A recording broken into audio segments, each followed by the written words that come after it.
Hey guys, what's up? Green Machine Sam back with another video, and today we have Season 14 of the Washington Football Team 20-year fantasy rebuild. In this episode, we are taking on Season 14, so lots entail.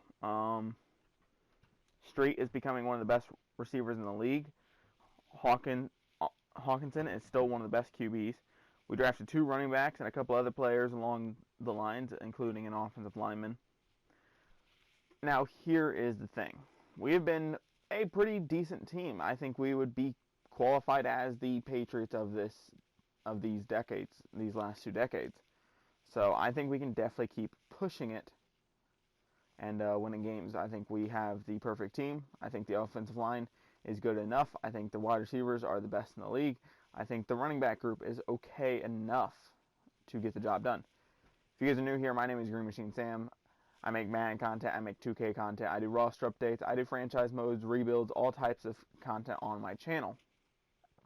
If you guys enjoy any of this stuff, I'd appreciate a subscription, and I would see you guys around. That'd be cool. I would appreciate the support, and if you guys would like, comment, and subscribe. Now I'm just rambling. This is fun. It would be cool. I think I would appreciate it. I really would. Almost to 500 subs. I appreciate that. I know most of you guys are here for roster updates or have been here for roster updates. I appreciate that. I think the last time I checked, we were at 475, so let's keep it going. Almost to 500. Slowed down a little bit more than I would hope. I thought we were going to hit 500 by February, so one of my goals for 2021 is getting to 1,000 subs. I think if we can get to 1,000 subs by 2021, we can get to 10,000 subs by 2022. But I have to keep grinding. I have to start streaming hopefully soon. I'm hopefully getting a PC soon, which is also going to be incredible. The only question is if I'm going to be able to obtain a graphics card good enough to stream with, as well as, play games at the same time. Because if I get a 3060 Ti, I can probably play and stream. If I don't get a 3060 Ti, if I get either 1660 Super or something along that lines, I'm only gonna be able to record. But that will still upgrade my equipment so much more, and I have hopefully a new mic on the way, a new headset, all this and that. So, but other than that, like I said, if you guys are new here, subscribe, stick around. Hopefully I'll make some good content for you. If you're here for Madden or 2K roster updates, they should be coming out about every week or 2. I don't want to push them out too much, but at the same time I want to make sure that everybody's questions are being answered, as well as just for the simple fact that some of these games will be slowing down, like Madden, since the Super Bowl has just passed. So, I'm not going to have a whole ton of roster updates until free agency in the draft, and during that time I'm probably going to take some days off work and just focus on the roster to help better my content here on the channel. So the team is young, but we have some problems. We do. Defensive tackle is a problem. Consistent running game has been a problem for the last couple years. Bobby Monroe was taking up about $6 million a year. I traded him in the third for a first. He was only he had no penalty. A lot of these guys that I signed, besides the big name guys like Street, I pay upfront money, which basically means I have no penalty on the back half. So Steven Street at a 96 overall will stay with us. Cam Allen, and this is something I like doing, is I like giving players money. It gives them money in a way that it doesn't force me to have to pay them their signing bonus, and it doesn't cause me to have a penalty if I trade them away when they start regressing or before that. Zanborn and Baker, I was basically out of money after signing guys, and these 2 I just didn't want to bring back. Zanborn would have been cool, but he just wasn't worth it. Tyler Wynn, I'm definitely going to spend the money on. I'm only going to be spending like $1 million a year on him, so he's a fullback for the next 7 years for us. We did end up getting the first seed over all the other guys. We're going to be probably taking on the Ravens. I think they still have Lamar Jackson at this point, so they're probably still dominant. And, as well as the Chiefs, so are probably still dominant. Austin Hawkinson with almost 4,200 yards, 37 touchdowns, 9 picks, 63 completion percentage is good for him. Cam Allen, 1,136 yards, 4.5 yard average, 11 touchdowns. Brandon Marshall, 450 yards, 3.6, 7 touchdowns. Massey with 92 yards, 2.7, and 2 touchdowns. So not as great of a year for the rookies as I would have hoped, but they're still performing at a decent level. Steven Street with almost 2,000 yards, 15 touchdowns. Pat with 800 yards, 8 touchdowns. Phillips with 791 yards, 2 touchdowns. And Spence with 777 yards and 5 touchdowns. Contreras also got in there with almost 250 yards and 3 touchdowns. Blocking, it's going to be the same old Madden. It's going to let up sacks, and it's going to let up a lot of them while they're at it. So, nothing you can really do there. Kerry Daniels with 117 tackles. Brandon Ellabray with 104. Gordon Davis with 92. Beckham with 90. Eric Ash with 83. Tackles for loss. Michael Al with 13. Chase Young with 8. Dante Weaver with 8. Kerry Daniels with 6. Daniel Jennings with 5. Chase Young with 9 sacks. Michael Al with 6.5. Daniel Jennings with 5.5. Weaver with 4.5. Kerry Daniels with 2.5. Ellabray with 2. And 1.5 for another player. Other players did get involved, but they're not as noteworthy. Interceptions, 5 for Beckham, 3 for Ellabray, 2 for Beckham, 2 for Davis, 1 for Lau, 1 for Daniels, 1 for Kirksey, 1 for Ramos, 1 for Ash, and 1 for Zach Allen.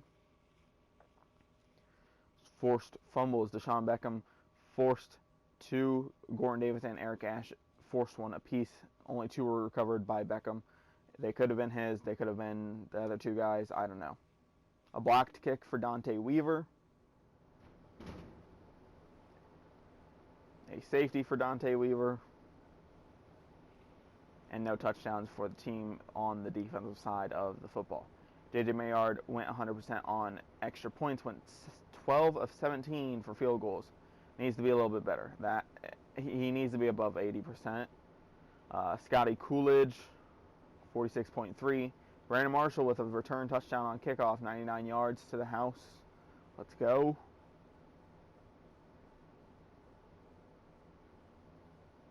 No punt return touchdowns.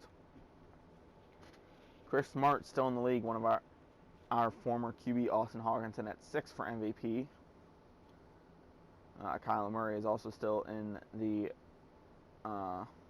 league. We won Coach of the Year, Offensive Player of the Year. Ryan Hawkinson at 10 for Offensive Player of the Year. Brandon Ellabray at 10 for Defensive Player of the Year. Brandon Marshall at 3 for Offensive Rookie of the Year. LeBron Leary is another running back. No other football team players. And none on the defensive side. Tracy Spence apparently played really, really well in Week 17, so he's going to get a game day challenge. Can he get 2 touchdowns or over 100 yards receiving? Gonna throw a jump ball to him. He's 6'5". He can go up and get this fucking football if he wants to become a star. 4th and 5.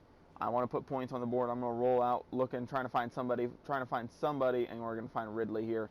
I was trying to get Spence open, but he just wasn't getting open. So I said, fuck it. I'm just gonna hit the open man. Rolling out, trying to find somebody. The backside of this coverage was open, so we're just gonna throw it to Spence, get him the touchdown. Make it a 24-17 game, and J.J. Maillard will probably punch it in. Oh, wait, no. I remember what happens here. I run a fake field goal because I'm a jackass. And our backup QB is just going to run it in. He doesn't have the stats to show it, but he's been a great backup for us. At like mid-70s since he came into, the team. He's been nice. Tracy Spence gets star and 5,000 XP. Cam Allen. I don't know what he has with finding the end zone, but he is a very good running back. He falls forward. He gets in. Tyler Wynn, we're just going to float one to him, and he's just going to outrun one of the linebackers. For some reason, he's smaller than most of our running backs. But he still plays fullback, and he still plays with all of his heart, so I don't really care. Gonna roll out here, trying to find somebody. We're going to hit Street. Back of the corner, touchdown. He gets another touchdown. Boom, boom, boom. He's one of the best receivers in the league, and he will be the best receiver in the league one day. And hit Pat here on a little curl route. He's going to just walk in for the touchdown, making it a 28-13 game. 49ers are coming back, so we got a score here, 33-28. 2 minutes left in the fourth. Cam Allen gets stopped in the backfield, takes his arm and reaches it across for the touchdown. We get a stop almost a minute later. Going to throw a deep ball to Straight here, and he just burns everybody. He has so much speed, you wouldn't even believe. We end up winning the game 43-33. They had 400 passing yards. We had 337.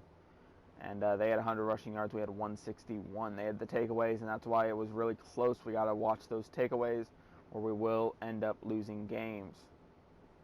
I actually didn't fucking do the Super Bowl. I was sitting there. I scouted the guys, and I thought I had one more week, so I simmed it. So we lost to the Ravens, 15-6. And then looking here, we don't have much money for anybody, but Trey Richards will have to be franchise tag. But first, I'm going to re-sign some of these guys, these 2 defensive tackles, just because once you franchise tag, you're more than likely going to run out of money, so you may as well sign who you can and then franchise tag, because then you'll just go deeper into the debt and you won't just barely go into the debt and then not be able to pay other guys. So we're just going to re-sign both these defensive tackles for about $3 million a year. A little bit of a preview, they don't stick around for much longer. Normally when I sign guys that I don't think will be long-term, successful plans. And then with franchise tagging Trey Richards, here's the thing. With me franchise tagging him, I'm not really looking to keep him. Because here's the thing. I would rather overplay for a player that I know is going to be part of the team for a long-term plan. And I know is going to stick around, and I know is going to make a lot of money for me. So I can't sit there and honestly say that I can sit there and hold on to them. It's kind of like if you franchise tag them, then you won't be able to, get them at a cheaper deal, because they're going to continue to progress if you're smart about it. But with this, we're going to take Jeremy Jones, number 4 in the class, took him at 32, center. Dorian Pritchett, next best guy available, 6'4", 335, right tackle, South Carolina power, 22 years old, hidden depth right, 30 in the class, took him at 46. Marquise LeBlanc, 6'4", 306, 22 years old, run stopper out of Bama. He's good value for what he is. 27 in the class, took him at 64. Josh Gibbs, 5'8", 177 pound, 23 receiver, UCS deep threat, number 25 in the class, took him later. Carl Garrison, 6'4", 218, 218 pounds, 23 years old, 26 in the class, took him at 96. Going to trade the rest of the picks away for a 4th round pick of next year. No, of this year. Sorry. A 6, a 7, and a 5 for a 4. Taylor Woodward is a defensive tackle, 6'2", 320, 23 years old. Run stopper out of Notre Dame, number 40 in the class, took him at 112. Run stopper. Jonathan Fisher, 6'3", 243, 22 run stopper out of Oregon. Took him at number 117. He's 38 in the class. He's very, very good. This is something I've gotten better at. I've gotten better at scouting. I've gotten better at, drafting better players for the value that I am going for. Number 35 in the class, took him at 160. So we had a very good draft class. I don't know if all these guys will stay on the team or even make the final roster this year. But hey, these were some good valued picks here. We didn't go reaching and we didn't go looking for, players to fill holes. We found players that will fill holes. And that's something that I've learned also is you don't draft to fill your needs. You draft, and then if anything, you can change your scheme. So, Josh Gibbs and Carl Garrison, 2 opposite players. One's a 6'5" beastly man receiver, and one's a 5'8", probably slot guy. Don Newsom's in between them at like 6'1". So, we got some good backups now. Because Ridley's slowly going out the door. I don't think Spence is going to stick around. Cole Amos was a guy that I was supposed to get. Well, I did get. But, he just, I just didn't, show the drafty thing.